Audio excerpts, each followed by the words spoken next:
नमस्कार, आप देख रहे हैं सब तक बिहार न्यूज में एआई मनीष। हाजीपुर प्रखंड के पानापुर लंगा पंचायत भवन में राज्य सरकार के ओर से चलाए गए योजना राजस्व महाअभियान के तहत शुक्रवार को एक विशेष शिविर का आयोजन किया गया, जिसमें ग्रामीणों के जमीन के कागजातों में त्रुटि सुधार एवं उत्तराधिकारी जमाबंदी, बंटवारा एवं न्यायालय आदेश पर नया जमाबंदी सहित के लिए आवेदन प्राप्त कर निबंधन किया गया। इस शिविर में राजस्व कर्मचारी नौशाद हाशमी ने कुल 84 आवेदन पत्र प्राप्त किए और उनका पंजीकरण किया,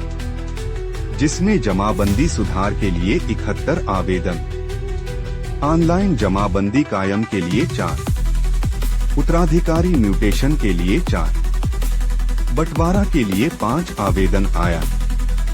यह अभियान विशेष रूप से उन लोगों के लिए चलाया जा रहा है जिनकी जमीन के कागजातों में नाम, खाता, खेसरा और लगान जैसे विवरणों में गलतियां हैं या फिर जमाबंदी से संबंधित। राजस्व कर्मचारी ने शिविर में उपस्थित रेतों से कहा कि वे इन गलतियों को सुधारने के लिए तुरंत आवेदन करें, जिससे भविष्य में होने वाले जमीनी विवादों से बचा जा सके।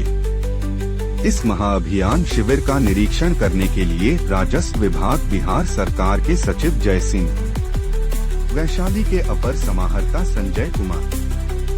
हाजीपुर अंचलाधिकारी अंजलि कुमारी पहुँचे और ग्रामीणों को इस शिविर में शामिल होकर अधिक लाभ लेने के लिए अपील किया।